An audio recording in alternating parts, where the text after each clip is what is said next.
Bueno, ya para terminar entonces con lo de las líneas trigonométricas, nos haría falta la cotangente y la cosecante. ¿Listo? Entonces, para hallar estas, entonces, tenemos que trazar una línea paralela al eje X, o sea, horizontal.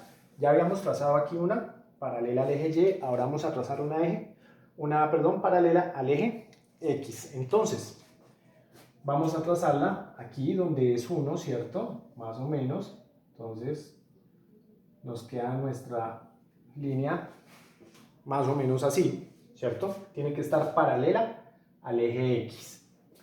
Listo. Después de que trazamos nuestra línea, entonces, este punto donde se encuentran nuestra línea del ángulo, en este caso es el ángulo alfa, con la línea que acabamos de trazar, entonces ahí vamos a encontrar la línea de la cotangente, que va a ser desde acá, desde este punto, que lo habíamos llamado en el caso anterior, no me acuerdo, F, desde F hasta este punto que lo vamos a llamar H, entonces va a ser la medida de nuestra cotangente, ¿listo?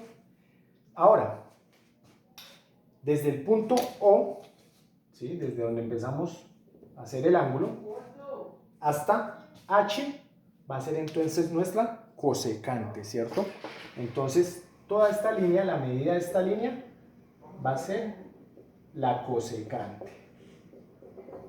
¿Listo? De O a H va a ser la medida de la cosecante, de F a H va a ser la medida de la cotangente. Vale, ahora, si tenemos nuestro ángulo entre 90 y 180 grados, entonces, por ejemplo, de 120, 150 grados, entonces nos queda en este cuadrante, ¿cierto? Vamos a ver, entonces, tenemos nuestro ángulo por aquí, ¿cierto? Va a ser un ángulo que viene todo este pedacito, lo vamos a llamar el ángulo teta. ¿Listo? Entonces, hacemos lo mismo. Vamos a proyectarlo hasta la línea que nosotros trazamos paralela a X. Entonces vamos a llegar hasta allá.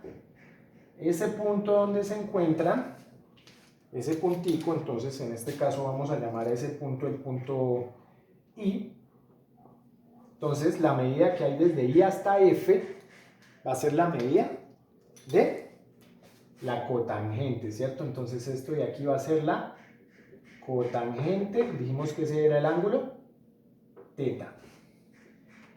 Y la partecita que nos forma la hipotenusa, ¿cierto? O sea, desde O hasta ahí, todo esto va a ser nuestra cosecante. Este pedacito de acá, entonces, va a ser nuestra cosecante del ángulo teta.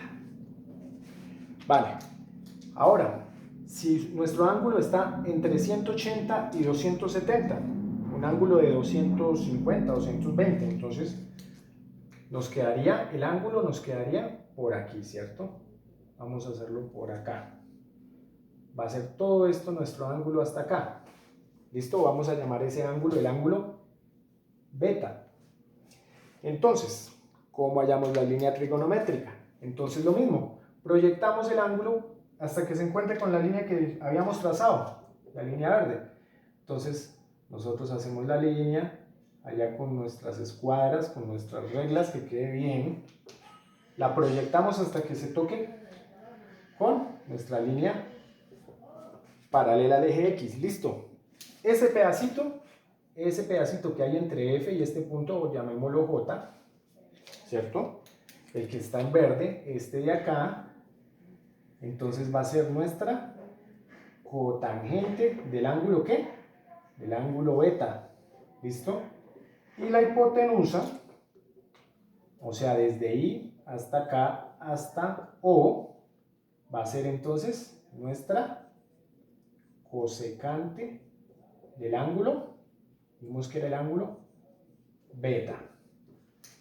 ¿Listo? Y así con cualquiera de los ángulos. Entonces ya con esos completamos las 6 líneas trigonométricas.